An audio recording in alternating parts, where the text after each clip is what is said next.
এখন তো তুমি কিচ্ছু জানো না, তাই না? আমার অবস্থা কি হয়েছে ওসব তুমি বুঝবে না মেয়ে। আমাকে মেরে ফেলার প্ল্যানিং করে এখন তুমি কিচ্ছু জানো না, তাই না? আরাবি মুখ ফোলালো জাইনের কথায়। আমি কি করলাম আবার? এতগুলো ছবি যে আমাকে পাঠালে, একবারও ভাবলে না যে আমি এসব দেখলে নিজেকে সামলাবো কিভাবে? মাথা হ্যাং হয়ে গিয়েছে আমার। মাথায় পানি ঢালুন, ঠিক হয়ে যাবে। আমি যেই কারণে ছবিগুলো পাঠিয়েছি সেটা বলুন। আমি কোন শাড়িটা পরবো? জায়ান বেশ চমকালো আরাবির কথায়।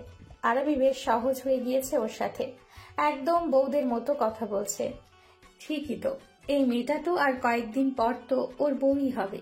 জায়ান হেসে বলে, সবগুলোতে তোমাকে অসম্ভব সুন্দর লাগছে। আমার কাঠগোলাপ যা পড়বে তাতেই তাকে মায়াময়ী লাগবে। তবে আমার যে তোমাকে শুভ্র রঙে দেখতে ইচ্ছে করছে। আরাবি বিছানায় ও ছড়িয়ে ছিটিয়ে রাখা শাড়িগুলোর দিকে তাকালো। এখানে কোনো সাদা শাড়ি নেই, ইনফ্যাক্ট ওর মায়ের কোনো সাদা রঙের শাড়ি নেই। এখন আরাবি কি করবে? মুখ কালো করে আরাবি বলল,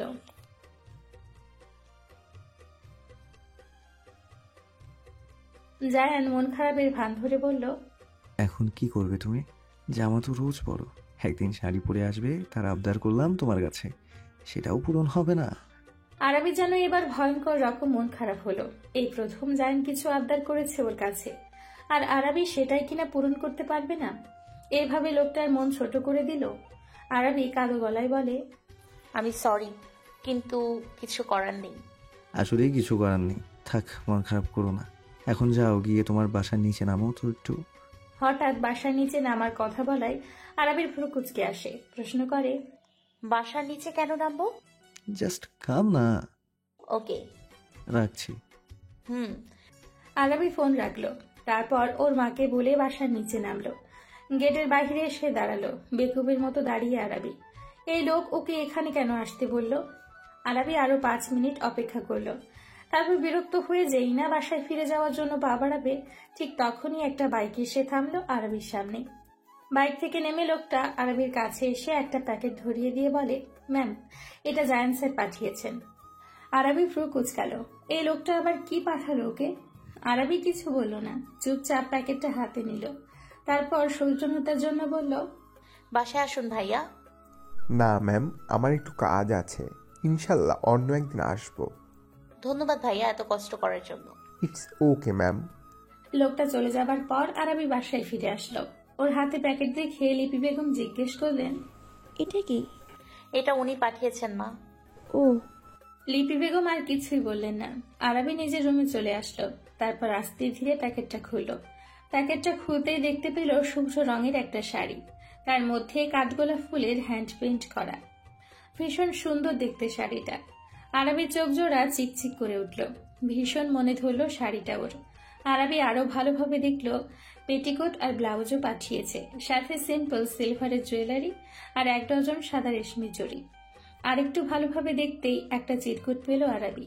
দ্রুত সেটা খুলল। সেখানে গোটা গোটা অক্ষরে লেখা, আজ আমার দেয়া কাঠগোলাপের শাড়ি গায়ে জড়িয়ে নিয়ে নিজেকে সাজিয়ে তোলো।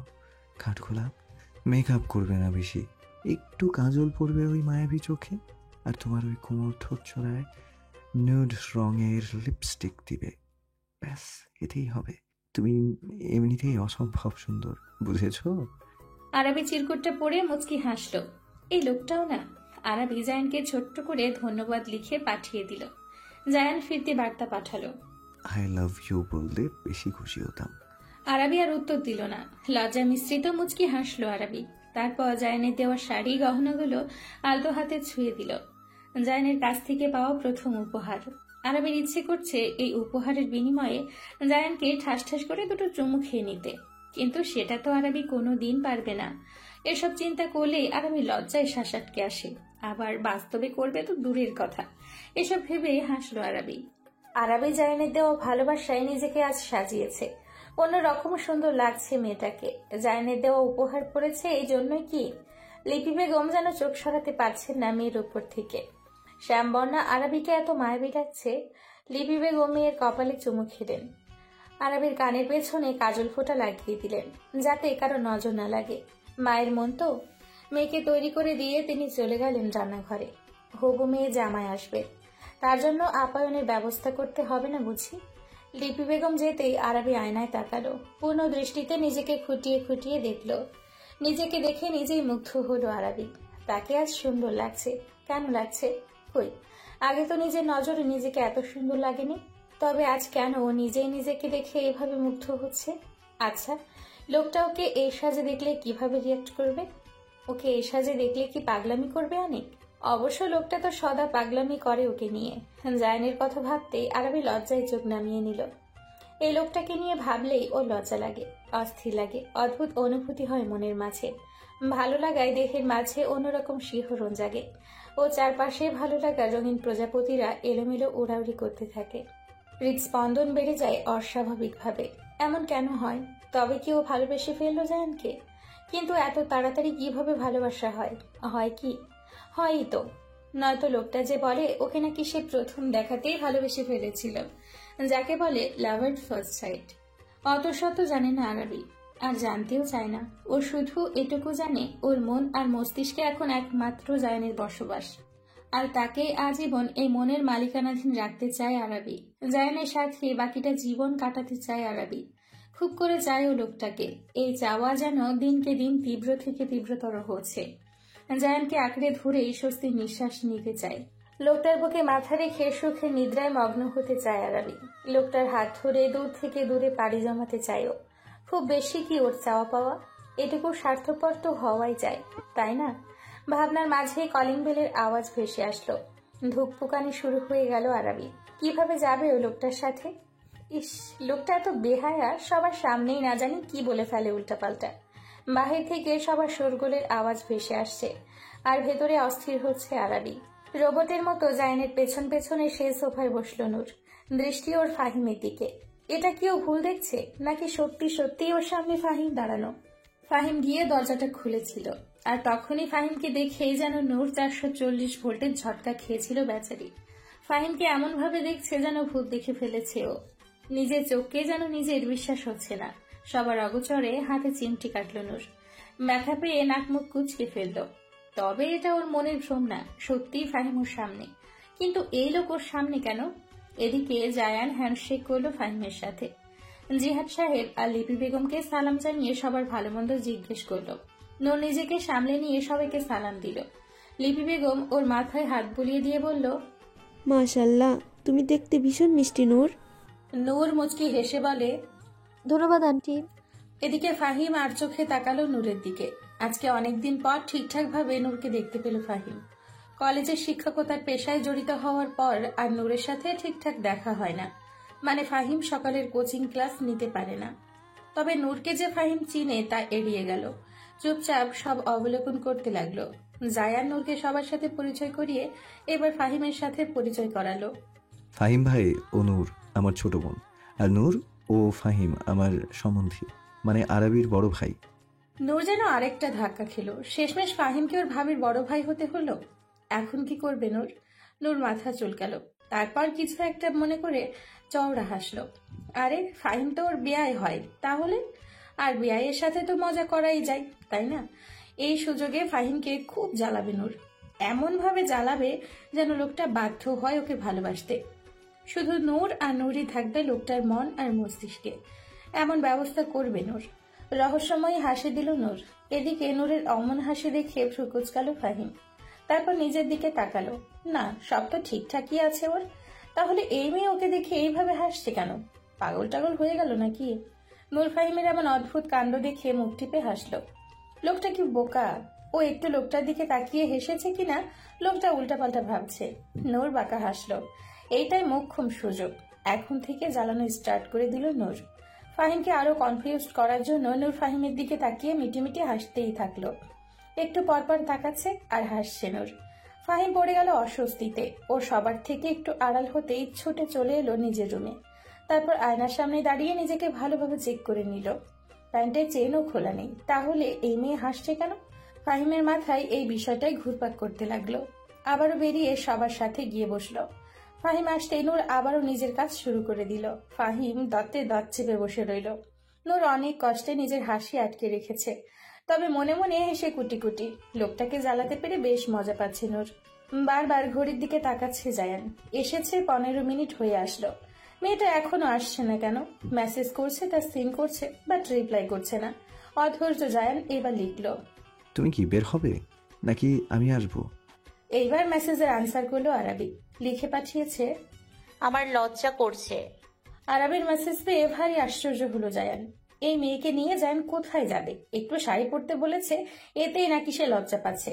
জায়ান মেসেজ লিখে পাঠালো, তো আমি আসছি, এসে তোমার লজ্জা ভেঙে দিই, কি বলো? আসবো? না না না, প্লিজ এমন করবেন না। তাহলে 2 মিনিটের মধ্যে বাইরে এসো। জায়ানের মেসেজটা পড়ে আরাবি তড়িঘড়ি করে উঠে আয়নার সামনে দাঁড়ালো। চুলটা আরেকটু ভালোভাবে আঁচড়ে নিয়ে এরপর আস্তে ধীরে বেরিয়ে আসলো। সবার সামনে এসে ধীর আওয়াজে সালাম দিল। এদিকে জায়ান আরাবিকে দেখে যেন নিজের মধ্যে নেই। হৃৎপিণ্ড থমকে গিয়েছে কি, শ্বাস আটকে আসছে ওর। এত সুন্দর কেন লাগছে মেয়েটাকে?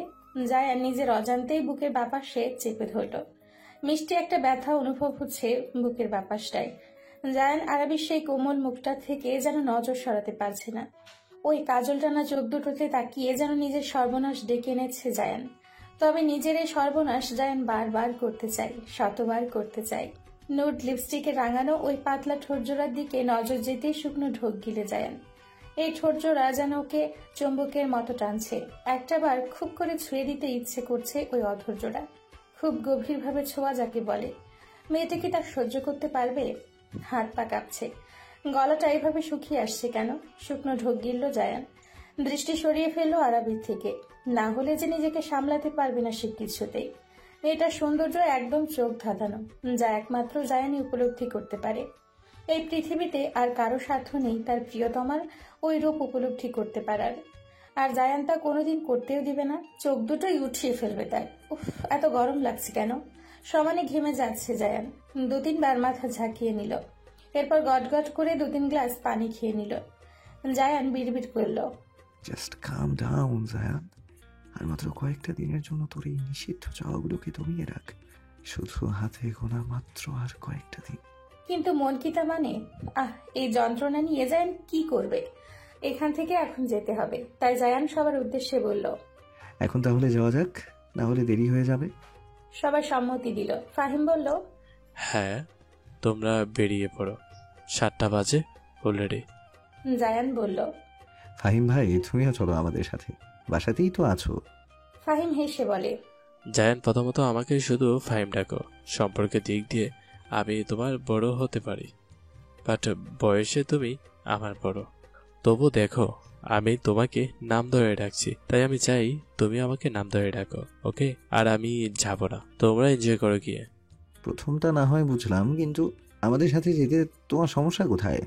এখানে আমি আর আরাবি কি একা যেতে যাচ্ছি যে তুমি গেলে সমস্যা হবে?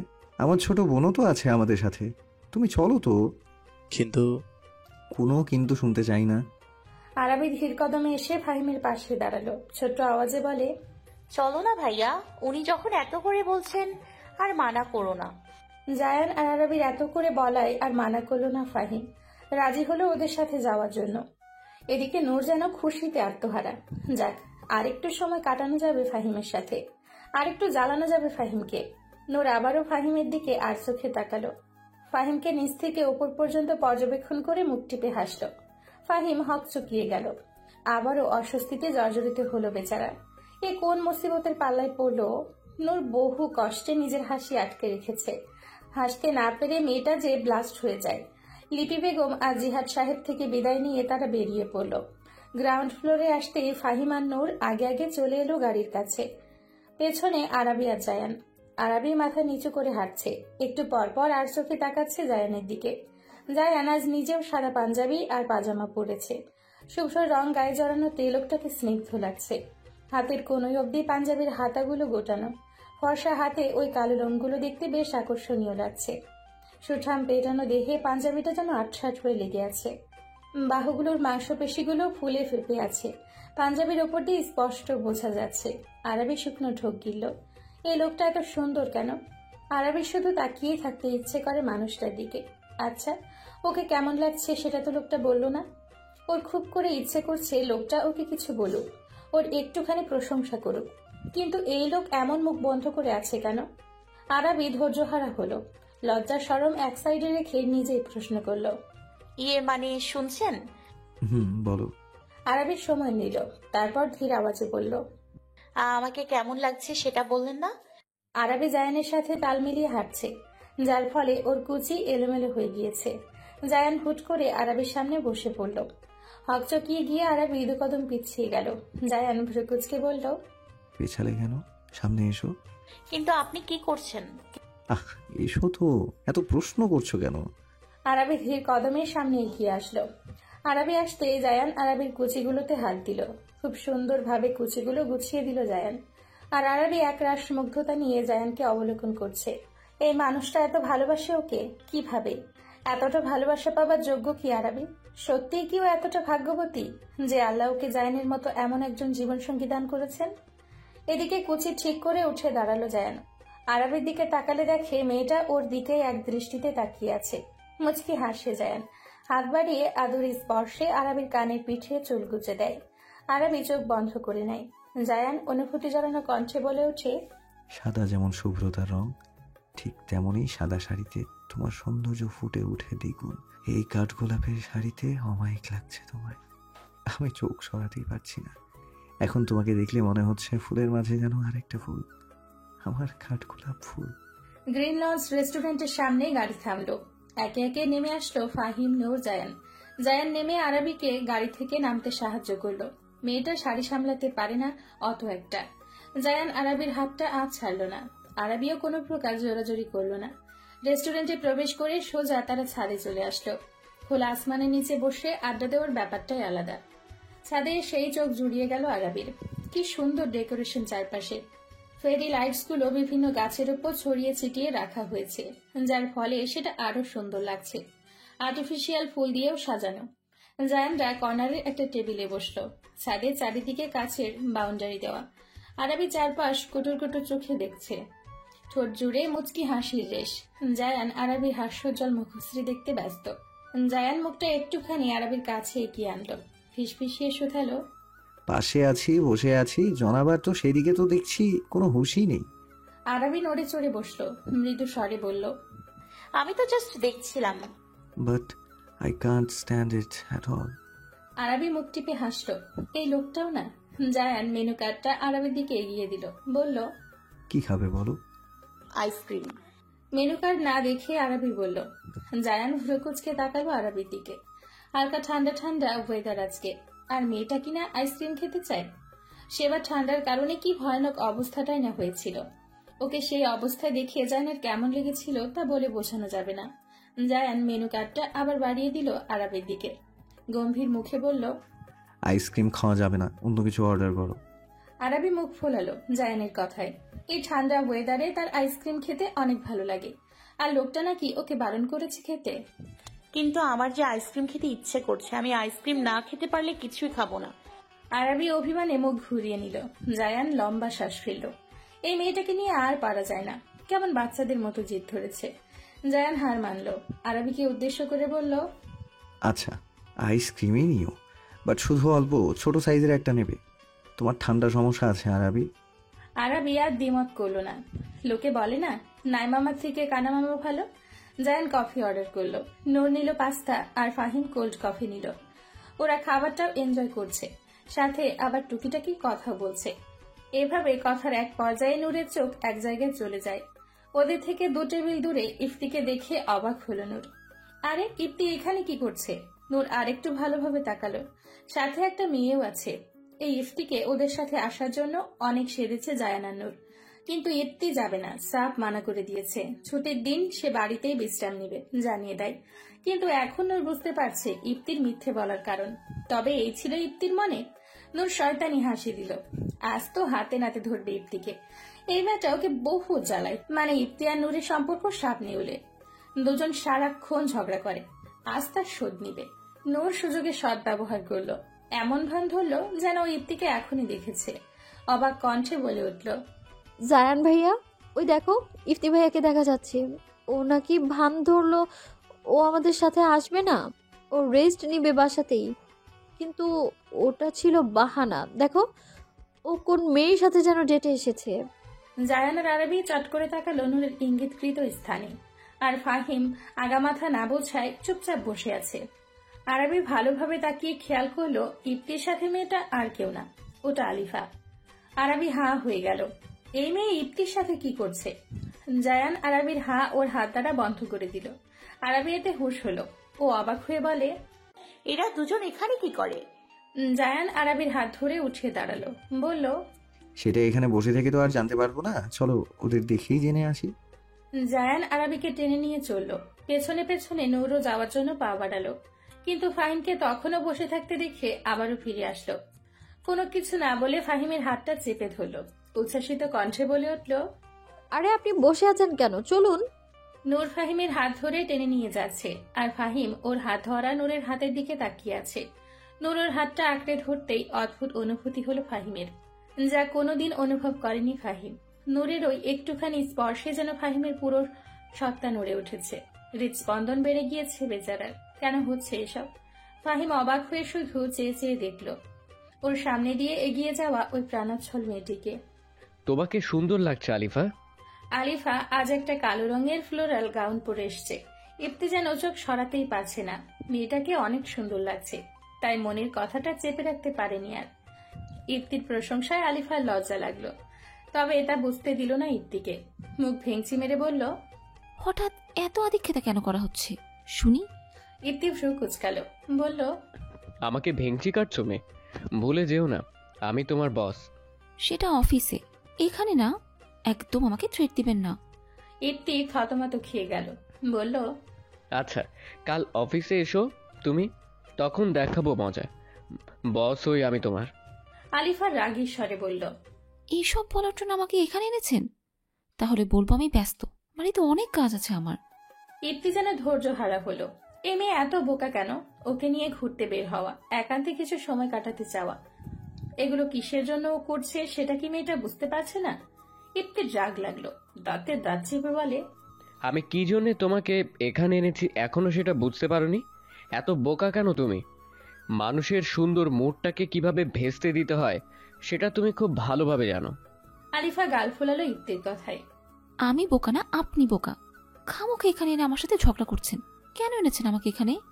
Because I love you idiot. ইপ্তির মুখে আই লাভ ইউ শুনে থমকে গেল আলিফা, স্তব্ধ হয়ে রইল। সে আগে থেকেই জানতো ইপ্তি ওকে ভালোবাসে। ও মেয়ে মানুষ, মেয়েদের ষষ্ঠ ইন্দ্রিয় খুবই প্রখর হয়। তারা খুব সহজেই মানুষের চোখ পড়তে পারে। ওই চোখের দিকে তাকালেই বুঝতে পারে মানুষটার উদ্দেশ্য খারাপ নাকি ভালো। সেই হিসেবে আলিফাও অনেক আগে থেকেই অনুভব করতে পেরেছে ইপ্তি ওকে ভালোবাসে। কিন্তু আজ ইপ্তির মুখে ভালোবাসার স্বীকারোক্তি শুনে কেমন যেন সুখ সুখ অনুভূতিতে আলিফার হৃদয় ছেয়ে গেল। চোখ বুজে ফেললো আলিফা। ইপ্তি আবারও বলতে লাগলো, জানি না কিভাবে কিভাবে যেন তোমায় ভালোবেসে ফেলেছি আমি আলিফা। তাই আমি সিদ্ধান্ত নিয়েছি ভাইয়ার বিয়েটা শান্তিমতো হলেই আমি তোমাকে বিয়ে করে নিব। চট করে তাকায় আলিফা, আবেগঘন হয়ে ওঠে মুহূর্তে। মুখ খুলে কিছু বলতে নিবে তার আগেই শুনতে পায় প্রাণোচ্ছল কণ্ঠে বলা কিছু কথা।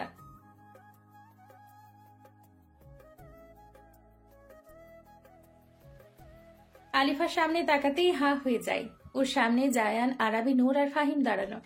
জায়ান গিয়ে ইপ্তির ঘাড়ে হাত রাখলো। ইপ্তি ঘাড় ঘুরিয়ে বড় ভাইকে দেখে জোরপূর্বক হাসলো। জায়ান গম্ভীর মুখে বলল, so this is how you rest. চাচ্ছু আর ছোট মাকে বিষয়টা জানাতে হয়।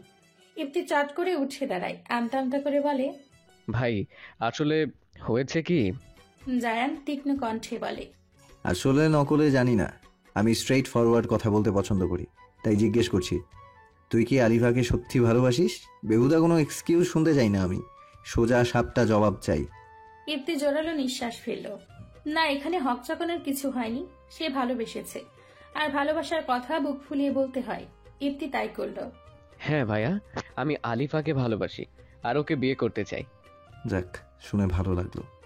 জায়ান এবার আলিফার দিকে তাকালো। আলিফা খানিকটা ভরকে গেল। জায়ান মুচকি হেসে বলল, আরাবির ফ্রেন্ড তুমি, সেই হিসেবে আমার শালি সাহেবা এখন। তো তুমিও কি ইফতিকে ভালোবাসো? ওকে বিয়ে করতে কোনো আপত্তি আছে তোমার? জায়ানের সোজাসাপটা প্রশ্নে আলিফা লজ্জা পেল। আরাবি গিয়ে আলিফার কাজ জড়িয়ে ধরল। মুচকি হেসে বলল, আরে বলে ফেল, আমিও জানি তুই আমার দেবরকে ভালোবাসিস। আলিফা হাসল।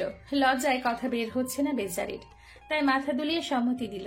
জায়ান শান্ত চোখে দুজনকে দেখে নিয়ে বলে, তোমরা দুজন যেহেতু দুজনকে ভালোবাসো, তাই এখানে আমার কোনো আপত্তি নেই। ফ্যামিলির চিন্তা করতে হবে না, ওদের আমি সামলে নেব। ইফতি আর আলিফা দুজনে বেশ খুশি হলো। দায়িত্বটা যেহেতু জায়ান নিয়েছে তাহলে আর চিন্তা নেই। পরবর্তী সময়টা ওরা একসাথে বেশ আনন্দের সাথে কাটালো। সূর্যের প্রখরতায় আজ যেন ঝলসে যাচ্ছে চারপাশ। কয়েকদিন যাবৎ এসবই হচ্ছে। দিনের আলোতে সূর্য তার দাপট দেখাচ্ছে, ঠিক তেমনই রাত হলেই শীত শীত অনুভব হয়। কি একটা আশ্চর্য মৌসুম এলো। রিকশায় বসে এসবই ভাবছে আরাবি। আজ একাই এসছে। ফাহিম আগেই কলেজে চলে গিয়েছে, ও নাকি দরকারি কাজ আছে, তাই আরাবি আজ একাই যাচ্ছে। আরাবি ভেবে পায় না, ও যখন একা কোথাও যাওয়ার জন্য বের হয় তখনই জ্যামে পড়তে হয় ওকে। গরমে মেয়েটা ঘেমে নিয়ে উঠেছে।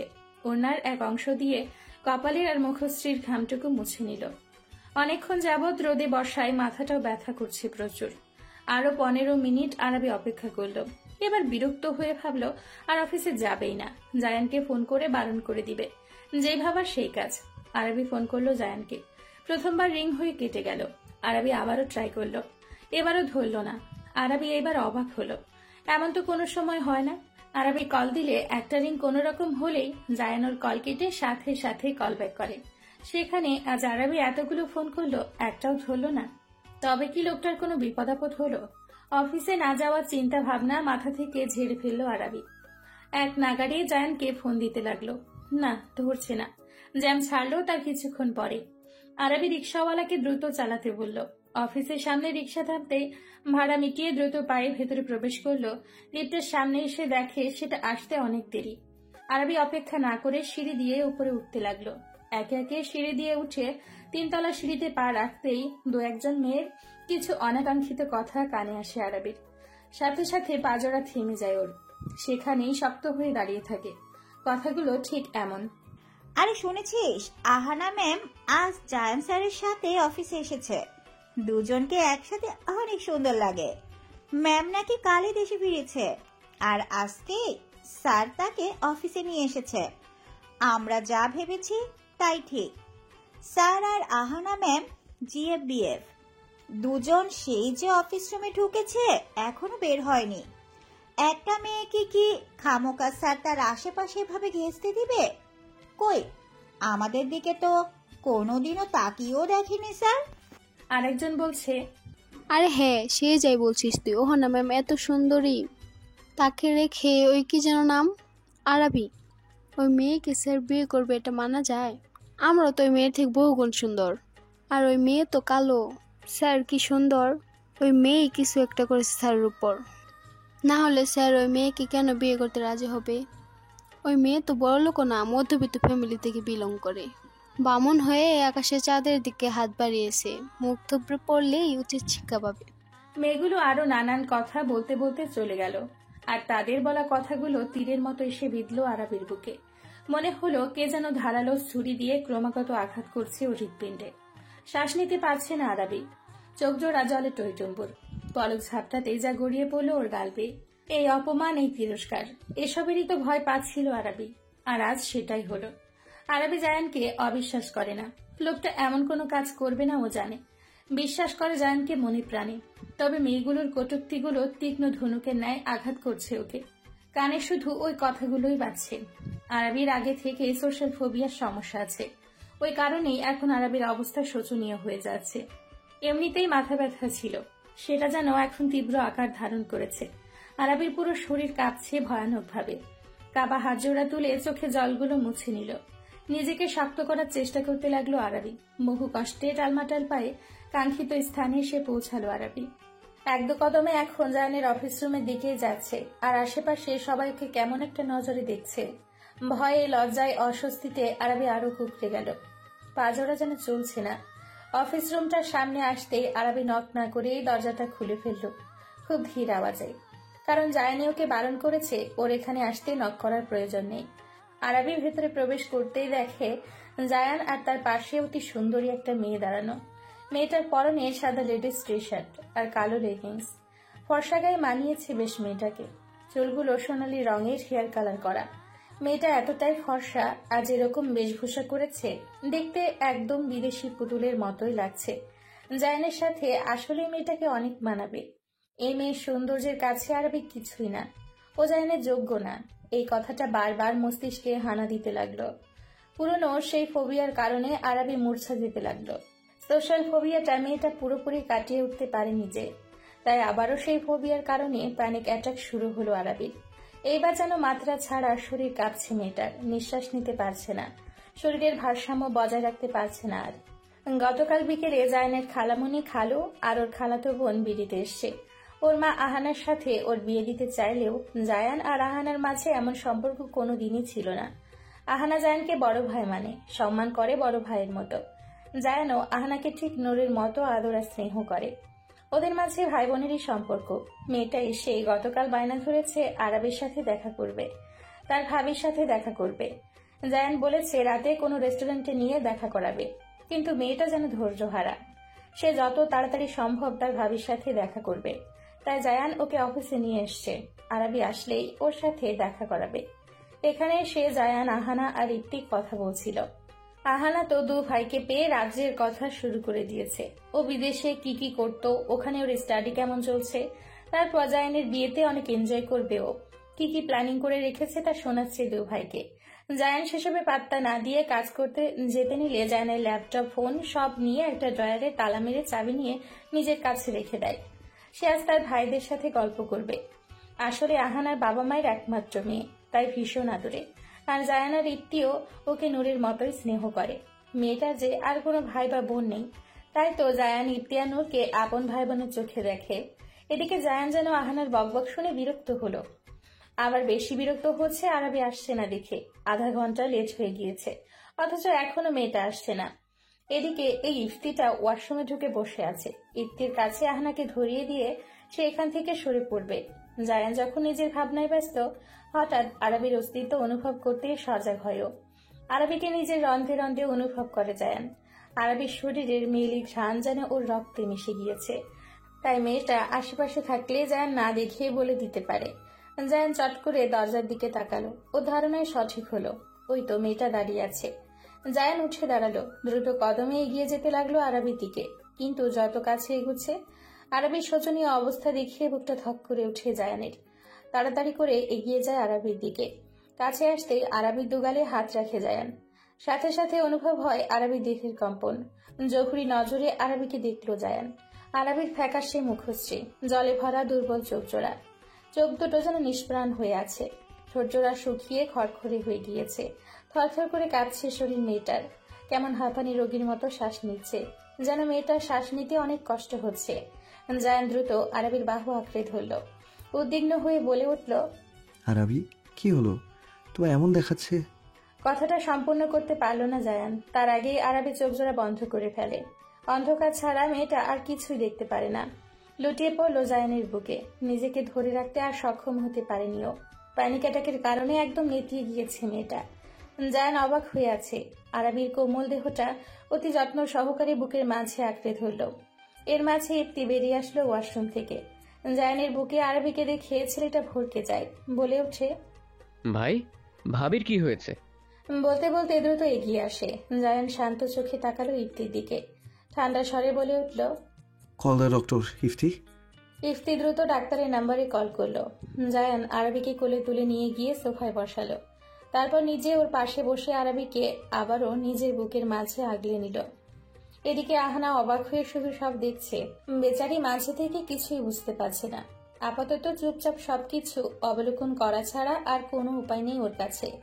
এখন চুপ থাকাই শ্রেয় মনে করলো মেয়েটা। সরি আরাবি, আমি আহানাকেই বিয়ে করব। তোমাকে বিয়ে করা এখন আমার পক্ষে সম্ভব না। যতই আমি বলি তোমার গায়ের রঙে আমার কিছু যায় আসে না, কিন্তু দিন শেষে এটাই ম্যাটার করবে। সমাজ তোমাকে কটু কথা শোনাবে, তো সাথে আমাকে আর আমার ফ্যামিলি মানুষদেরও শুনতে হবে। আর তোমার ফ্যামিলি স্ট্যাটাসও আমার সাথে যায় না। মানে তুমি আমি কোনোভাবেই একে অপরের হতে পারি না। আমি এখন বুঝতে পারছি তুমি আমার মোহ ছিলে, ভালোবাসা না। তুমি আমি কোনোদিনও এক হব না। ভালো থেকো আরাবি। জায়ানের মুখ নিঃসৃত এক একটা নিষ্ঠুর বাক্যগুলো আরাবির হৃৎপিণ্ডটা মনে হয় ঝাঁঝরা করে দিল। কি অসহ্য যন্ত্রণা হচ্ছে বুকের বাপাসটায়। আহ, এত কষ্ট কেন? এটা তো হবারই ছিল, তাই না? ও আগেই বলেছিল ও শুধুমাত্র জায়ানের মোহ ছিল, যেটা কেটে গেলে জায়ান ওকে ছুঁড়ে ফেলে দিবে। কিন্তু ও তো লোকটাকে পছন্দ করে ফেলেছে। ভালো লাগে লোকটাকে ওর ভীষণ। আরাবির অশ্রুধারা চোখ দিয়ে অবিরাম ঝরছে। নিঃশ্বাস নিতে এতটা কষ্ট হচ্ছে কেন? আরাবি বুকের বাপাসটা খামচে ধরল, হাঁপাতে হাঁপাতে বলে উঠল, আমাকে ছেড়ে যাবেন না এভাবে। আমার ভীষণ কষ্ট হচ্ছে। এভাবে বিয়ে ভেঙে দিলে আমি আর আমার বাবা মা সমাজে মুখ দেখাবো কিভাবে? আর তাছাড়া আপনাকে আমি আমার হৃদয়ে জায়গা দিয়েছি। ভালো লাগে আপনাকে আমার, এমনটা বলবেন না। জায়ান আজ কেমন নিষ্ঠুর হয়ে গেল। একবারও আরাবির ওই মায়াময় কোমল মুখটার দিকেও তাকালো না। শক্ত কণ্ঠে বলে, আমি আমার সিদ্ধান্তে অটল। আমাকে আর ফলো করবে না। তুমি তোমার রাস্তায় যাও, আমি আমার রাস্তায়। এই বলে জায়ান পিছনে ঘুরে গেল। তারপর এক পা দুপা করে চলে যেতে লাগলো। আরাবি চিৎকার করে উঠল। কেঁদে কেঁদে জায়ানকে যেতে মানা করছে, কিন্তু জায়ান যেন আজ আরাবির ওই করুণ স্বরের ডাক শুনতেই পাচ্ছে না। তার সম্পূর্ণ অগ্রাহ্য করে জায়ান আস্তে আস্তে ধোঁয়ায় মিলিয়ে গেল। আরাবি হাত বাড়িয়েও ধরতে পারল না জায়ানকে। হারিয়ে ফেলল জায়ানকে আরাবি। আরাবি ধপ করে বসে পড়ল, চিৎকার করে কেঁদে ওঠে, আমাকে ছেড়ে যাবেন না জায়ান, যাবেন না। আমি মরে যাচ্ছি জায়ান, এত বড় কষ্ট আমাকে দেবেন না জায়ান।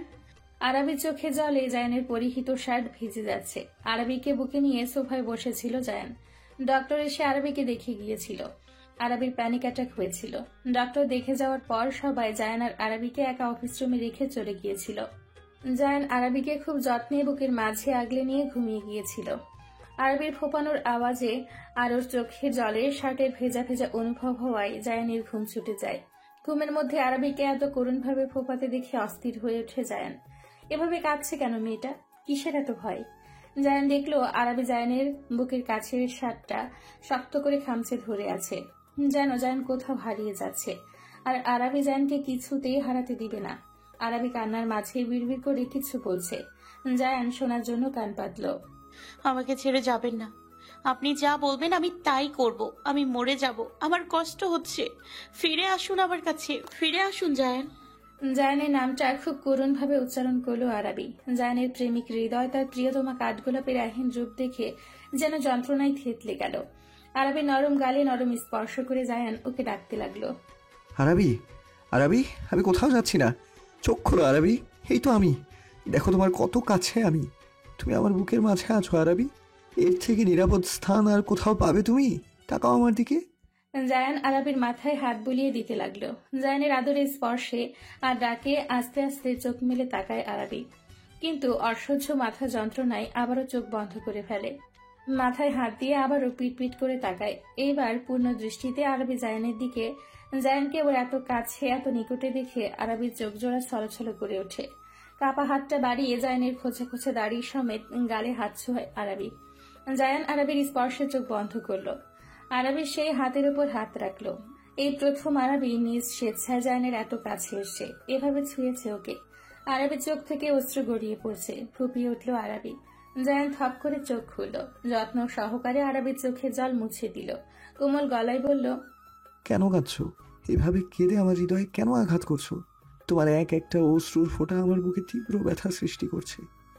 এভাবে কেঁদো না মেয়ে, মরণ যন্ত্রণা হয় আমার। আরাবি জোরে জোরে কয়েকটা শ্বাস নিল। নিজের কান্না থামানোর চেষ্টা করছে। কিছুটা স্বস্তি পেতেই ভেজা কণ্ঠে বলল, যদি কোনোদিন লোকজনদের কটু কথায় তারা যদি তাচ্ছিল্য করে হাসাহাসি আমার কারণে আপনাকে নিয়ে করে, তাহলে কি আমাকে ছেড়ে দেবেন আপনি? এই বিষাক্ত কথাগুলো বলল কিভাবে আরাবি? ভাবতে পারলো কিভাবে? ওর ভালোবাসা কি এতটাই ঠুনকো? সামান্য লোকজনের কথায় ও আরাবিকে ছেড়ে দিবে, যার মধ্যে ওর সম্পূর্ণ অস্তিত্ব বিরাজমান? তাকে কিভাবে ছাড়বে জায়ান? রাগ হলো জায়ানের, চোয়াল শক্ত হয়ে আসলো। আরাবির মাথার পেছনে হাত দিয়ে আরাবির চুল খামছে ধরল। মৃদু ব্যথা পেল আরাবি, তবে শব্দ করলো না কোনো প্রকার। জায়ান দত্তের দাঁত চিপে বলল, সাহস কিভাবে হলো তোর? কিভাবে ভাবতে পারলি তুই এসব? আমাকে ভালোবাসিস না ঠিক আছে, সেটা আমি মেনে নিলাম, কিন্তু সব উল্টাপাল্টা চিন্তা ভাবনা করে অ্যাটলিস্ট আমার ভালোবাসাকে ঠুনকো মনে করে তাকে অপমান করিস না। আমি একবার না বহুবার বলেছি, আমি তোর গায়ের রং দেখে তোকে ভালোবাসিনি। Your skin colour doesn't matter to me. এই একটা কথা কেন বুঝিস না? তোর কি দেখে আমি তোকে ভালোবেসেছি তা আমি নিজেও জানি না। শুধু এইটুকু জানি আমি তোকে ভালোবাসি, বুঝেছিস? জায়ান ছেড়ে দিল আরাবিকে। তারপর সোফা থেকে উঠে দাঁড়ালো। নিজের রাগটা নিয়ন্ত্রণ করতে পারছে না কিছুতেই। জায়ানের কেবিনের এক পাশে দেওয়ালে সম্পূর্ণ কাচের, যেখান থেকে বাইরের সবকিছু দেখা যায়। জায়ান সেখানে গিয়ে দাঁড়ালো। রাগ কন্ট্রোল করতে না পেরে শেষমেশ ধূপধাপ করে একের পর এক ঘুষি সেই দেয়ালে দিতে লাগলো। আরাবি হতভম্ব। এতটা রাখতে জায়ানকে এখনো দেখেনি আরাবি। এটা আজই প্রথম। ভয় পেয়ে গেল আরাবি। কিন্তু যখন দেখলো জায়ানের হাত ফেটে রক্ত বের হচ্ছে, দ্রুত ছুটে এলো জায়ানের কাছে। জায়ান আবার একটা ঘুষি মারতে যাবে, তার আগে আরাবি হুট করে জায়ানকে পেছন থেকে জড়িয়ে ধরে। জায়ানের হাতটা সাথে সাথেই থেমে যায়। আরাবি ভাঙা কণ্ঠে বলে, এমন করবেন না, থেমে যান, আপনার হাত থেকে রক্ত ঝরছে। জায়ান তাচ্ছিল্য হেসে বলে, হাতের ক্ষতটা দেখা যায় বলে দেখলে, কিন্তু তোমার কথার আঘাতে যে আমার হৃদয়ে অদৃশ্য ক্ষত হয়েছে সেটা কেন দেখতে পাচ্ছ না? কেন বুঝতে পারছো না? আরাবি আরো শক্ত করে ধরল জায়ানকে। চোখ বন্ধ করে বলে, আমাকে ক্ষমা করে দিন। আসলে আমি একটা খারাপ স্বপ্ন দেখেছিলাম, তাই ভয় পেয়ে ও সব বলে ফেলেছিলাম। আর বলবো না, সরি। আপনি একটু শান্ত হন। জায়ান বুকের কাছে থাকা আরাবির মুঠো হাত জোড়া ছাড়িয়ে নিল। এটা করে চমকে গেল আরাবি। কিছু বলবে তার আগেই আরাবির হাত ধরে টেনে ওকে নিজের সামনে নিয়ে আসে। তারপর আরাবিকে ঠেলে ওই কাছের দেওয়ালের সাথে ঠেসে ধরে। আরাবির কাঁধের ওড়নার দিকে হাত বাড়াতেই আরাবি চোখ খিচে বন্ধ করে নেয়। জায়ান ওড়নাটা সরিয়ে ফেলে। তারপর মুখ গুজে দেয় আরাবির কাঁধে। সেখানে গভীরভাবে ঠোঁট ছুঁয়ে রাখে। জায়ানের প্রথমবার করা এমন স্পর্শে দিশেহারা হলো আরাবি। থরথরিয়ে কেঁপে উঠল শরীর। দাঁত দিয়ে নিচের ঠোঁট কামড়ে ধরে মেয়েটা। জায়ানের কাঁধে হাত রেখে সেখানটায় শক্ত হাতে খামচে ধরে। জায়ান যেন পাগল হয়ে যাচ্ছে আরাবির দেহের মিলির সুঘ্রাণে। জোরে নিঃশ্বাস টেনে নিয়ে আবারও ছাড়ল জায়ান। জায়ানের নিঃশ্বাসের উষ্ণতা সেখানটায় এসে পড়েছে। আরাবির মনে হলো সেখানটা যেন অসাড় হয়ে গিয়েছে। জায়ান এবার আরাবির কাঁধে কামড় দিল। জায়ানের দন্তাঘাতে ব্যথা পেয়ে আরাবি নিজেই জায়ানের আরো কাছে এসে ওকে শক্ত করে ধরল। কিছুক্ষণ পর ছেড়ে দিল জায়ান। স্থানটা লাল হয়ে গিয়েছে। দাঁতের আঘাতের স্থানগুলো ফুলে গিয়েছে। জায়ান এইবার সেই আঘাতের স্থানে ফটাফট 2-3টে চুমু দিয়ে দিল। তারপর দ্রুত নিজেকে স্বাভাবিক করে সরে আসলো। এদিকে যেন প্রথমবার জায়ানের ঠোঁটের স্পর্শে নিজের দেহে অনুভব করতে পেরে যেন আরাবির দুনিয়াদারি ঘুরছে, ভন ভন করছে মাথাটা। গায়ে যেন বিন্দু মাত্র শক্তি নেই। জায়ান যেন সব শুষে নিয়েছে। আরাবি টালমাটাল পায়ে দাঁড়াতে না পেরে পড়ে যেতে নেয়। জায়ান দ্রুত আরাবিকে নিজের সাথে আঁকড়ে ধরে। আরাবির অবস্থা দেখে মুখ টিপে হাসছে জায়ান। এটুকুতেই এই অবস্থা মেয়েটার, তাহলে বিয়ের পর কি হবে? তবে এটা করতে চায়নি জায়ান, কিন্তু নিজের রাগটাকে কিছুতেই কন্ট্রোল করতে পারছিল না, সেজন্য এটা করেছে। না হলে রাগ উঠলে ওর হুঁশ থাকে না, পরে মেয়েটা অনেক ভয় পেয়ে যাবে। মেয়েটার কাছে আসলে ওর একটুখানি স্পর্শে জায়ান শান্তি পায়। তাই তো শান্তির সন্ধানেই এমনটা করেছে, আর তা ম্যাজিকের মতো কাজেও লেগেছে। জায়ান আরাবিকে কোলে তুলে নিল। আরাবি চুপচাপ জায়ানের বুকে মুখ গুজে নিল। জায়ান গিয়ে সোফায় বসলো। আরাবিকে নামালো না কোল থেকে। দুষ্টু হেসে আরাবির কানে কানে বলে, শোল্ডারের চুমু দেওয়াতে এই অবস্থা, যখন আমি তোমাকে লিপ কিস করবো তখন কি করবে? আরাবির শ্বাস প্রশ্বাস ঘন হয়ে এসছে। জায়ানের বুকে কপাল ঠেকিয়ে চুপচাপ বসে আছে ও। কি বলবে ও এখন? লোকটা লাগাম ছাড়া কথাবার্তায় ওর কথা বলা বন্ধ হয়ে গিয়েছে। লজ্জায় ওর গাল গরম হয়ে উঠছে, কান দিয়ে যেন ধোঁয়া বের হচ্ছে। জায়ান হাসলো, ফের ফিসফিস করে বলল, বিয়ের পর তোমার এই দেহের প্রতিটি ভাঁজে ভাঁজে, প্রতিটি অংশে আমার ভালোবাসার স্পর্শে মাতাল করবো তোমায়, খুন করে ভালোবাসবো। তুমি তখন কি করবে কাঠগোলাপ? কোথায় লুকাবে? সেই আমার বক্ষপিঞ্জরে এসেই তোমার স্থান হবে। তোমার লুকানোর একমাত্র নিরাপদ স্থানই যে আমি, আর আমার ব্যক্তিগত সবচেয়ে প্রিয় ফুল তুমি। আহানা আমার কাজিন। মায়ের ইচ্ছে ছিল আহানা আর আমার বিয়ে দেয়ার, but we never had such a relationship. আমি ওকে আমার বোন মানি। ও আমার কাছে ঠিক নূরের মতো। আর আহানা নিজেও আমাকে আর ইফতিকে বড় ভাই মানে। আরাবি চুপটি করে লেপ্টে আছে জায়ানের কাছে, কিছুই বলছে না। কি আর বলবে, শুধু শুধু ভয় পেয়ে প্যানিক অ্যাটাক হয়ে গেল ওর। একটু আগে আরাবি জায়ানের কাছে ভয়ে ভয়ে জিজ্ঞেস করেছে ওর সাথে যে মেয়েটা ছিল সেটা কি আহানা ছিল।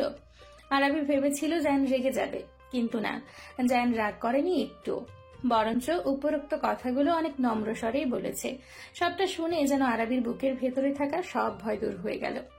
জায়ান আরাবির দিকে তাকালো। ওর এলোমেলো চুলগুলো কানের পিঠে গুজে দিল। আরাবি মুচকি হাসল। জায়ান এবার প্রশ্ন করল, আরাবি, সত্যি করে বলো তো, তোমার এমন কি হয়েছে যার কারণে তোমার এইভাবে প্যানিক অ্যাটাক শুরু হয়ে গিয়েছিল? আমি সবটা সত্যি জানতে চাই। তুমি জানো মিথ্যে কথা আমার পছন্দ না। আরাবি চট করে উঠে বসলো। ভয়ে ভয়ে তাকালো জায়ানের দিকে। জায়ান তীক্ষ্ণ চোখে আরাবিকে পর্যবেক্ষণ করছে। কিছু একটা হয়েছে। আরাবির চোখ মুখ দেখেই জায়ান বুঝতে পারছে জায়ান শান্ত কণ্ঠে বলল, বলো আরাবি, আমার কাছ থেকে কিচ্ছু লুকাবে না? আরাবি লম্বা শ্বাস নিল। সত্যি তো, জায়ানের থেকে কথা লুকোবে কেন আরাবি? যার সাথে পুরোটা জীবন কাটাতে হবে তার কাছে মিথ্যে বলবে কেন? আর কেনই বা এত লুকোচুরি খেলবে? এই মানুষটার কাছেই তো ওর সুখ দুঃখ সবকিছু শেয়ার করতে হবে। আরাবি মনস্থির করলো। তারপর একে একে সকালের ঘটনাগুলো বলল জায়ানকে। সবটা শুনে জায়ানের দিকে তাকালো আরাবি। জায়ানকে শান্ত চোখে ওর দিকে তাকিয়ে থাকতে দেখে আরাবি অবাক হলো। কি হলো? লোকটা তো শান্ত কেন? আরাবি শুকনো ঢোক গিলে বলে, আপনি রাগ করেননি? জায়ান বাঁকা হাসলো। আরাবির আরেকটু কাজ ঘেঁষে বসলো। ঘাড় কাত করে আরাবির ঠোঁটের দিকে তাকিয়ে বলে, আমি যদি রেগে থাকি তাহলে আমার ঠোঁটে চুমু খেয়ে আমার রাগটাকে শান্ত করবে? এত বেশরম কেন এই লোক? এত লাগাম ছাড়া কেন তার কথাবার্তা? আরাবি লজ্জায় মুখ নামিয়ে নিল। জায়ান হাসলো আরাবিকে লজ্জা পেতে দেখে। আরেকটু লজ্জা দিলে কেমন হয়? জায়ান ওর বাম পাশের ভ্রু তর্জনী আঙ্গুলের সাহায্যে চুলকে বলল, তোমায় চুমু দিয়েও তো শান্তি পাবো না।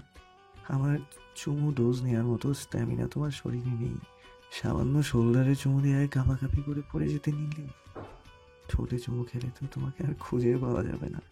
আরাবি যেন এবার মনে হলো মাটি ফাঁকো, আরো ঢুকে যাক সেখানে। এই লোকটা আর সবার সামনে একদম গম্ভীর হয়ে থাকে। ওর কাছে আসলেই তার মুখে কথার খুই ফুটে। এমন কেন লোকটা?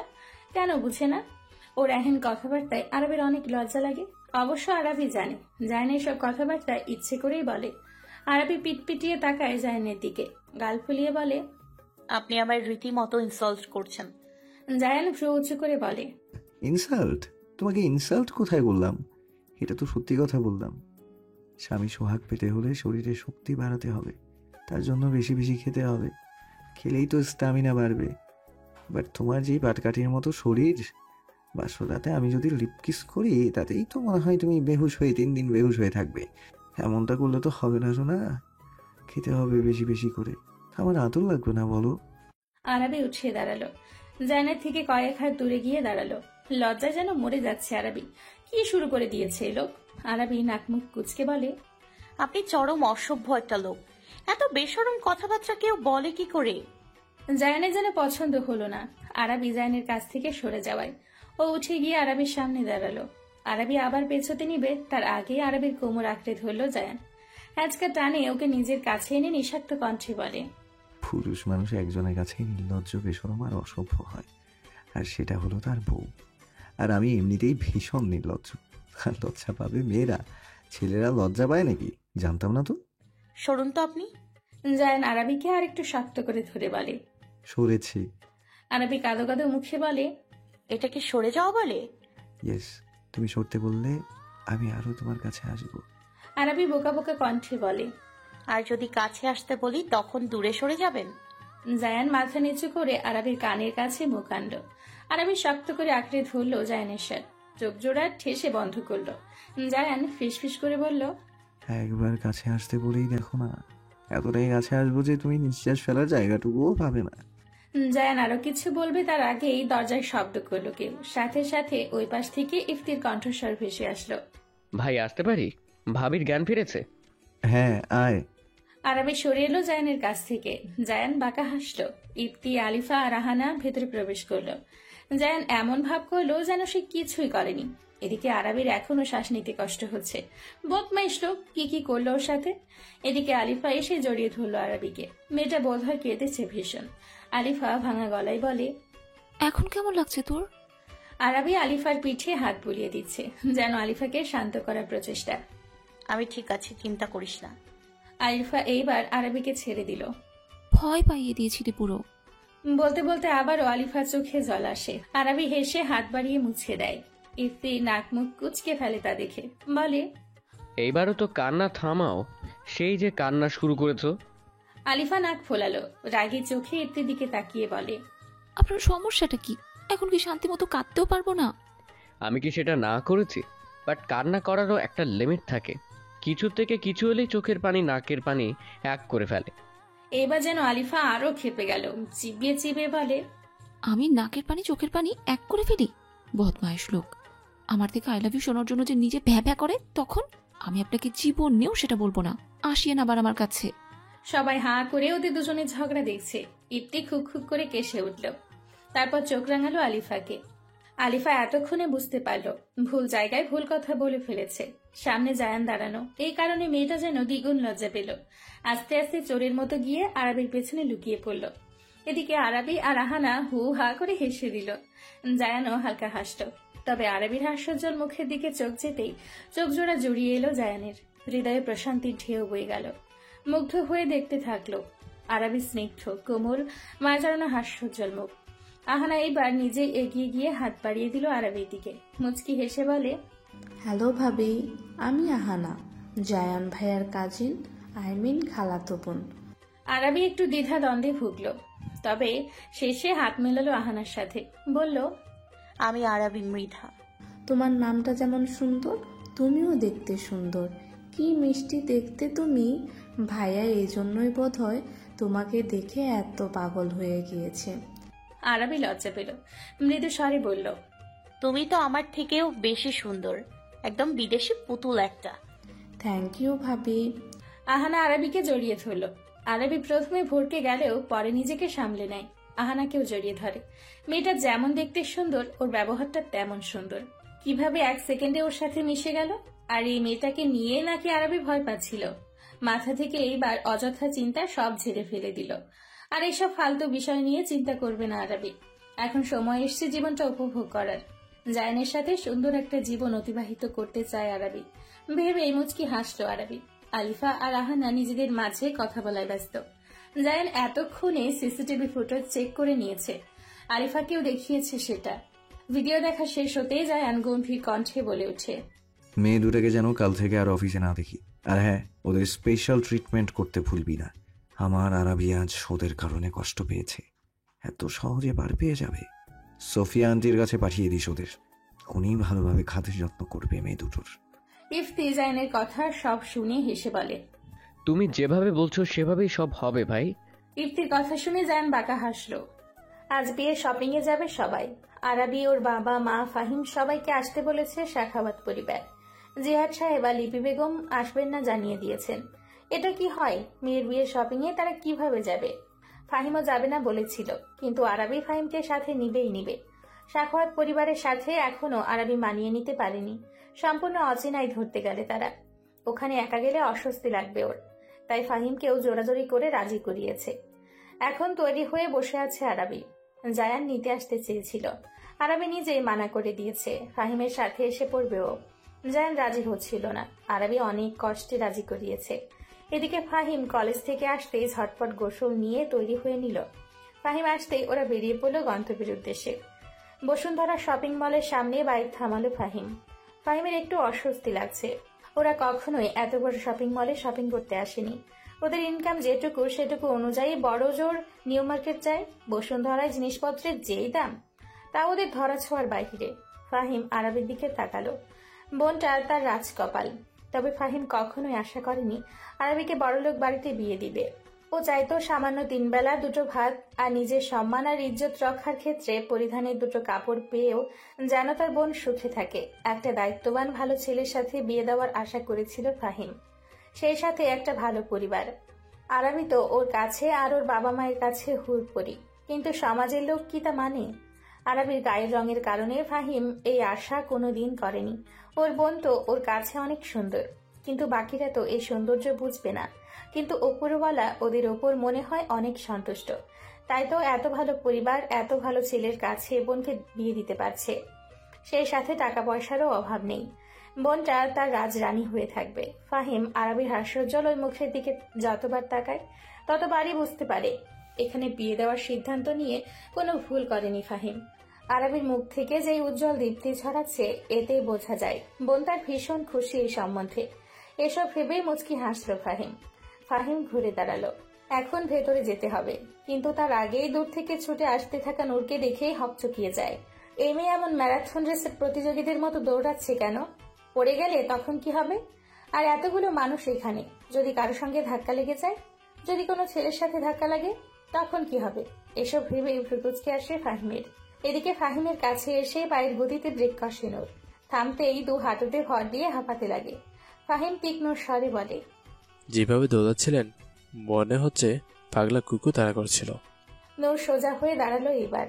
ফাহিমের দিকে চোখ ছোট ছোট করে তাকালো, বলল, বেআই সাহেব, আপনি কিন্তু আমাকে অপমান করছেন। ফাহিম বুকের মধ্যে দুহাত ভাঁজ করে বেঁধে বলে, তাই নাকি? তা আমি ঠিক কিভাবে আপনার অপমান করলাম? ফাহিম তীক্ষ্ণ নজরে তাকালো নূরের দিকে। নূর হকচকিয়ে গেল অমন দৃষ্টিতে। হাজারো সাহস রাখুক মনে, ফাহিম এমন দৃষ্টিতে ওর দিকে তাকালেও সবকিছু গুলিয়ে যায়। তাও নূর সেটা বুঝতে দিল না ফাহিমকে, উল্টো মুখ ভেঙচি কেটে বলল, আমি ভাবিকে দেখে দৌড়ে এসেছি। আপনি 1 ডিগ্রি বেশি বোঝেন বেআই সাহেব। নূর গিয়ে এবার আরবিকে জড়িয়ে ধরল শক্ত করে। ভাবি, আমি তোমায় ভীষণ মিস করেছি। আরবি এতক্ষণ ফাহিমা নূরের ঝগড়া দেখছিল, বেশ মজাই লাগছিল দেখতে। ওর ভাই যে এভাবে কোনো মেয়ের সাথে তর্কে জড়াতে পারে তাই প্রথম দেখলো আরবি, তাই তো এতটা এক্সাইটেড হয়ে দেখছিল। তারপর হঠাৎ করে নূর এসে এভাবে ধরায় মেয়েটা চমকে ওঠে। পরক্ষণে নিজেকে সামলে নিয়ে নূরকেও জড়িয়ে ধরল, মুচকি হেসে বলে, আমিও মিস করেছি। নূর এবার আরবিকে ছেড়ে দিল, তারপর গাল ফুলিয়ে বলে, মিথ্যে কথা বলছো তুমি। আরবি ভরকে যায়, আমতা আমতা করে বলে, মিথ্যে কথা কখন বললাম নূর? এই যে তুমি বললে তুমিও আমায় মিস করেছো। যদি মিস করেই থাকতে তাহলে আমাকে একটাবার ফোন দিতে, তাই না? আরবির ঠোঁটের হাসি নিভে আসলো, মুখ ভার করে বলে, তোমার ফোন নাম্বার তো আমার কাছে নেই, তাই তো ফোন দিতে পারিনি। তবে তোমার ভাইয়াকে জিজ্ঞেস করো, আসলে আমি তোমাদের সবার কথা তার কাছ থেকে জিজ্ঞেস করি। নূর হেসে ফেলল এবার, বলল, আরে ভাবি চিল, মন খারাপ করছো কেন? আমি তো জাস্ট মজা করলাম। তবে দোষ তোমার বরের, বুঝলে? জায়ান ভাই একদিন কথা বলছিল তোমার সাথে। আমি এত করে চাইলাম কথা বলার জন্যে তোমার সাথে, কিন্তু সে তো দিলই না। এর বিচার তুমি করবে, বুঝলে? বকা দিবে ভাইয়াকে। কে কাকে বকা দেবে? গম্ভীর স্বরের আওয়াজে চমকে উঠে আরবি। পাশে তাকিয়ে দেখে জায়ান দাঁড়ানো ওর সাথে। জায়ান নূরের দিকে ভ্রুকুচকে তাকিয়ে আছে, কিন্তু সুযোগ বুঝে আরবির হাত ধরতে দেরি করলো না।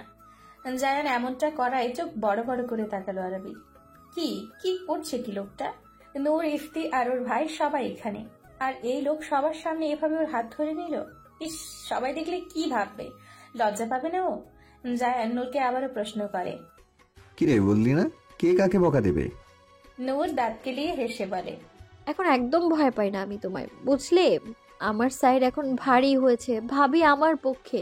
আমাকে কিছু বললে ভাবি তোমায় বকে দিবে, তাই না ভাবি? শেষের বাক্যটা বলে উত্তরের আশায় তাকালো নূর। আরবি থতমত খেল, পরপর মৃদু মাথা দোলালো। জায়ান এবার আরবির হাতে চাপ দিল।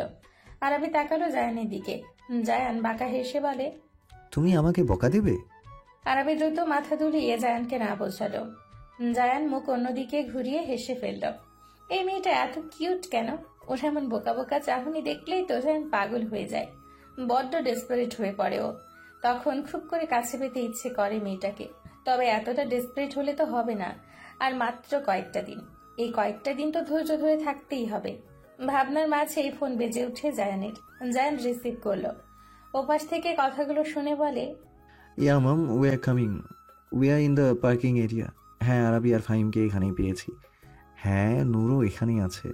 ফোন কাটতেই জায়ান এবার সবার উদ্দেশ্যে বলে, চলো এবার ভেতরে যাওয়া যাক, সবাই অপেক্ষা করছে।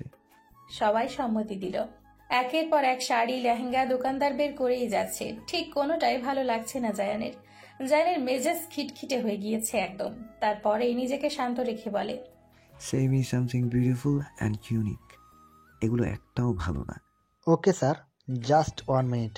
এবার এমন 2টা লেহেঙ্গা দেখাবো যে আপনি না পছন্দ করে থাকতেই পারবেন না। জায়ান মাথা দোলালো। দোকানদার দুটো ড্রেস আনলেন, তারপর সেটা খুলে দেখালেন জায়ানকে। একটা সিঁদুর লাল রঙের লেহেঙ্গা, যেটা কারুকাজ জায়ানের পছন্দ হলো না। তারপর অপর ড্রেসটা জায়ান খুলতে বলল। সেটা খুলতেই জায়ানের যেন নজর কেড়ে নিল সাথে সাথে। একটা পাকিস্তানি জোয়াল ব্রাইডাল গাউন এটা। কালো খয়েরি রঙের মধ্যে গোল্ডেন জরি সুতোর কাজ করা, তার মাঝে হেভি স্টোনের কাজ। এটা দোপাট্টাও ভীষণ সুন্দর। জায়ানের এক দেখাতেই পছন্দ হয়ে গেল। জায়ান হাসি হাসি মুখ করে বলে, এটাই ফাইনাল, এটাই নিব আমরা। আরবি? আরবি ডাক শুনে বলে, জি বলুন। যাও, এটা নিয়ে ট্রায়াল রুমে গিয়ে একটু পরে দেখে আসো। জায়ান গাউনটা নিয়ে আরবিকে ট্রায়াল রুমে নিয়ে গেল, কারণ গাউনটা বেশ ভারী। জায়ান সেটা জায়গা মতো রাখলো। আরবি ভেতরে আসলে জায়ান বলে, একা একা পড়তে পারবে নাকি আমি হেল্প করব? আরবি জায়ানকে ঠেলে বাহির করতে করতে বলে, ইস, শখ কত! দেখি বাহির হন এখন।